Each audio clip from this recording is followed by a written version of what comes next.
सभी को मेरा प्यार भरा नमस्कार।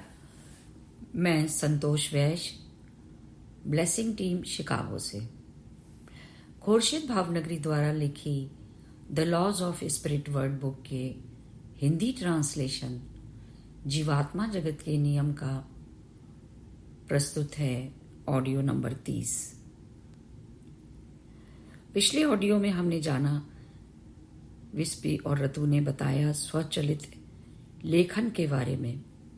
विस्पी और रतु ने बताया कि स्वचलित लेखन एक आध्यात्मिक प्रक्रिया है जिसमें जीवात्माओं द्वारा पृथ्वीवासियों का मार्गदर्शन किया जाता है।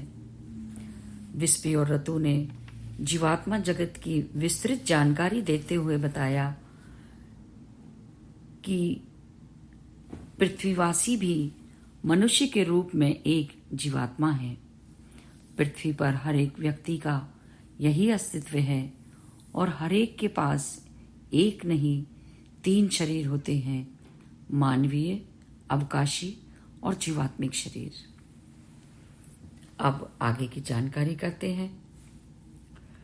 जब विस्पी व रतु से पूछा गया कि हमें पृथ्वी पर जीवात्मा जगत क्यों याद नहीं रहता, तब उन्होंने बताया कि यदि मनुष्य एक क्षण के लिए भी उस अलौकिकता को अनुभव कर ले जो जीवात्माओं को प्राप्त होती है, तो आप अपने भौतिक शरीर में नहीं रह पाएंगे। यदि जीवात्मा जगत में अस्तित्व की आपको हर बात याद रहे तो आप पृथ्वी पर एक क्षण भी नहीं रह सकते। इसी कारण हमें जीवात्मा जगत की कोई सचेतन यादें नहीं रहती।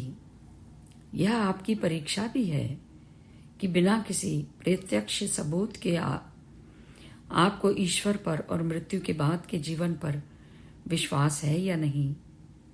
जीवात्मा जगत सत्य का क्षेत्र है और पृथ्वी प्रशिक्षण का क्षेत्र है। विस्पी व रतु से यह भी पूछा गया कि यदि जीवात्मा जगत ही हमारा असली घर है तो हम मरने के बाद उसे पहचान क्यों नहीं पाते। उन्होंने उसका जवाब दिया कि मृत्यु तो शरीर की होती है, मनुष्य के द्वारा प्राप्त किया गया ज्ञान, यादें और अनुभव नहीं मरते। आत्मा इन सब चीजों का त्याग नहीं करती। ये सब गुण या आत्मिक लक्षण आपके साथ ही रहते हैं। आपका अवचेतन मन जो आपकी आत्मा से जुड़ा होता है, जीवात्मा जगत की जानकारी और यादों के बारे में धीरे धीरे एक एक करके आपको बताता है। लेकिन यदि कोई व्यक्ति अपने स्वभाव से जिद्दी या भौतिक जगत से बहुत ज्यादा जुड़ा हुआ है, तो जो कुछ भी उसका अवचेतन मन कहता है उस पर ज्यादा ध्यान देना उसके लिए बहुत मुश्किल हो जाता है। जैसे जैसे मनुष्य आध्यात्मिक प्रगति करते हैं, उनका अवचेतन मन जागृत होता है और वो जीवात्मा जगत को अपने असली घर के रूप में आसानी से स्वीकार कर लेता है। विस्पी और रतु से पूछा गया कि आत्मिक लक्षण कैसे उपलब्ध किए जाते हैं। उन्होंने इस बारे में जानकारी दी कि आत्मिक लक्षण वे गुण होते हैं जो मनुष्य कई जन्म लेने के बाद उपलब्ध करते हैं। ये सब इस बात पर निर्भर करता है कि आपने अपनी जीवात्मा को किस प्रकार का प्रशिक्षण दिया है। उन्होंने बताया कि आपकी आत्मा के पास सकारात्मक और नकारात्मक दोनों प्रकार के लक्षण होते हैं। उदाहरण देते हुए बताया कि एक आत्मा के पास सब कुछ सकारात्मक गुण हो सकते हैं, जैसे निस्वार्थ, सकारात्मकता, बहादुरी, और नकारात्मक गुण भले ही भौतिक मन की उपज हो, लेकिन एक लंबे समय तक साथ रहने की वजह से उसका एक हिस्सा बन जाते हैं। इसलिए वह आत्मा जिद्दी, अभिमानी और तर्क करने वाली बन सकती है। पृथ्वी पर अर्जित किए गए नकारात्मक लक्षण जीवात्मा जगत में उस आत्मा के साथ रहते हैं। हाँ, उतने प्रबल नहीं होते एक बात और याद रखें कि जीवात्मा बनने के बाद भी एक आत्मा संपूर्ण नहीं होती। जीवात्मा बनने के बाद भी आत्मा में दोष बने रहते हैं। जीवात्माएं भी विकास करना जारी रखती हैं, जीवात्मा जगत में भी। अगर कोई ऐसी आत्मा उच्च लोक में है तो इसका मतलब उसने धरती पर अपने जीवन काल में सकारात्मक गुण हासिल करने के लिए यत्न किए हैं, और जो थोड़े अवगुण हैं उनसे आसानी से छुटकारा पा सकते हैं। उच्चतर लोकों में जीवात्माएं उच्च स्तर की बातें सीखती हैं।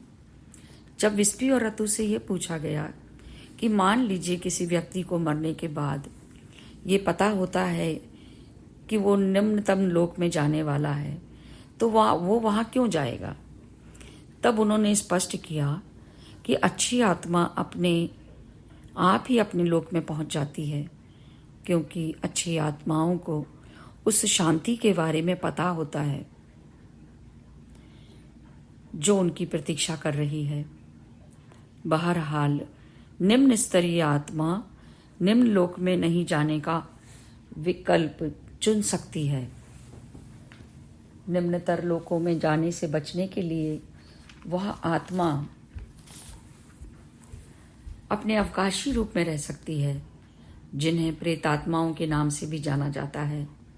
ये समझिए कि ये नकारात्मक आत्माएं कभी भी आध्यात्मिक रूप से उन्नति नहीं कर पाती, या जब तक वे सत्य का सामना ना कर लें तब तक अपने कर्मों का हिसाब नहीं चुका पाती।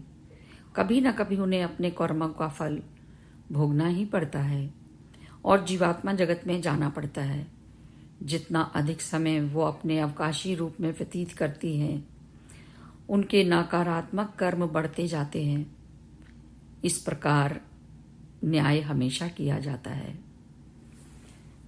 जब विस्पी और रतु से पूछा गया कि हमारी मृत्यु होने पर क्या हमारे प्रियजन हमें लेने आते हैं, तो उन्होंने बताया कि अगर किसी की मृत्यु किसी लंबी बीमारी के बाद होती है तो उनके दिवंगत मित्र और रिश्तेदार जीवात्मा जगत में उनका स्वागत करने के लिए उपस्थित होंगे। उन लोगों को मृत्यु की तारीख के बारे में पता होता है। अगर मृत्यु अचानक होती है किसी दुर्घटना में, तो जीवात्माओं को उनके स्वागत करने में समय लग सकता है। अगर कोई भली आत्मा मृत्युग्रस्त होती है तो निश्चित रहे कि आपके प्रियजन अवश्य ही उपस्थित रहेंगे। शायद कुछ ही क्षणों में विलंब हो सकता है। अगर कोई नकारात्मक आत्मा की मृत्यु होती है तो वो स्वागत के लिए किसी अच्छी आत्मा के पहुंचने की उम्मीद ना करे, यहाँ तक कि अपने दिवंगत प्रियजनों से भी उम्मीद ना करे कि वो आत्मा उनका स्वागत करने के लिए वहां मौजूद रहेगी, बल्कि नकारात्मक आत्माएं उन्हें उस जगह ले जाने के लिए आएंगी जिसके वो योग्य हैं। विस्पी और रतु से और प्रश्न किया गया कि आप लोगों ने जो बताया कि ज्यों ही आप जीवात्मा जगत में पहुंचे आपको विश्राम कक्ष में ले जाया गया, क्या आप उस स्थान के बारे में कुछ और भी बता सकते हैं? तब उन्होंने बताया कि यदि पृथ्वी पर किसी व्यक्ति की मृत्यु अप्रत्याशित और अचानक होती है तो उस आत्मा को विश्राम कक्ष में ले जाया जाता है, क्योंकि उन आत्माओं को आघात लगा होता है। उनकी व्याकुलता को कम करने के लिए उन्हें स्वास्थ्य लाभकारी किरणें दी जाती हैं। ये किरणें बस सूर्य की किरणें होती हैं जो जीवात्मा जगत में बहुत ही निर्मल होती हैं। उन्होंने अपने बारे में बताया कि वो मृत्यु के बाद अपने माँ और पिता के बारे में बहुत ज़्यादा परेशान थे, क्योंकि उनकी देखभाल करने वाला और कोई नहीं था, और उन्हें ये भी फिक्र थी कि अब वो कैसे जिएंगे। इसीलिए विस्पी व रतु को शांत करने के लिए स्वास्थ्य लाभकारी किरणों का दिया जाना जरूरी था।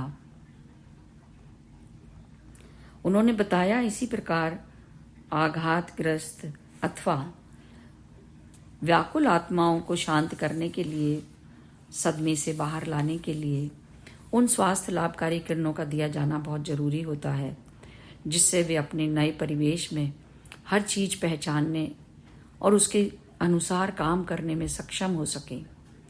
विश्राम कक्ष वो स्थान है जहां आत्माओं का उपचार किया जाता है, उन्हें फिर से ऊर्जावान किया जाता है। दोबारा ऊर्जा भरने से उन आत्माओं को आनंद का अलौकिक एहसास होता है। हर लोक में अपना विश्राम कक्ष उपलब्ध है, लेकिन प्रथम लोक से चौथे लोक तक विश्राम कक्ष नहीं होता। इसलिए केवल वही आत्माएं जो चौथे लोक के 5वें स्तर और उसके ऊपर की होती हैं, उन्हें ही विश्राम कक्ष में ले जाया जाता है, और वो भी जरूरत से ज्यादा समय वहां नहीं रह सकती। आगे विस्पी और रतु से जब पूछा गया कि जीवात्मा जगत के अनुसार ढल जाने के बाद आत्माओं का क्या होता है, तब उन्होंने बताया, एक बार जब जीवात्माएं जीवात्मा जगत के अनुकूल हो जाती हैं तो उन्हें अपने नए परिवेश के बारे में सीखना होता है। जो आत्माएं हाल ही में जीवात्मा जगत में पहुंची होती हैं, उनके मन में कई सवाल होते हैं। कुछ उच्च जीवात्माओं को उन नई आत्माओं की मदद करने के लिए प्रशिक्षित किया गया होता है। वहां एक और कक्ष होता है जहां नई आत्माएं जानकारी प्राप्त कर सकती हैं। जीवात्माओं के अंदर आध्यात्मिक जागृति पैदा करनी है। शिक्षा कक्ष से जीवात्माओं को जानकारी हासिल होने पर एहसास होता है कि सांसारिक विचार कितने दकियानूसी होते हैं। शिक्षा कक्ष आध्यात्मिक सच से भरे एक पुस्तकालय की तरह है। विस्पी व रतु जीवात्मा जगत में फरिश्तों के बारे में भी जानकारी दी, और उन्होंने बताया कि फरिश्ते वो भली आत्माएं हैं जो मार्गदर्शन करती हैं और सर्वशक्तिमान ईश्वर के संदेश लेकर आती हैं। कभी कभी वो इंसानों के रूप में आती हैं और कभी कभी अदृश्य होती हैं। वे 5वें लोक के 7वें स्तर से ऊपर की भली आत्माएं होती हैं, जो सर्वोच्च भली आत्मा की अनुमति मिल जाने पर 7वें लोक के 5वें स्तर के ऊपर के फरिश्ते आपात परिस्थितियों में आत्माओं की मदद करने पृथ्वी पर किसी भी रूप में आ सकते हैं। फरिश्तों के पास चमत्कारी क्षमता व शक्तियां होती हैं। 5वें 6ठे लोक की आत्माएं भी पृथ्वीवासियों की मदद करती हैं, लेकिन जीवात्मा जगत से ही वे पृथ्वी पर नहीं जाती। फरिश्तों के पंख नहीं होते, वे बड़े बड़े चोगे पहनते हैं। तेजी से उड़ान भरने से वो पंख की तरह दिखाई देते हैं।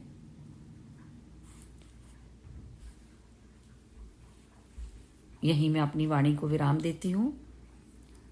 आगे फरिश्तों के बारे में और जानकारी करेंगे। आप सभी का बहुत बहुत धन्यवाद। Thank you.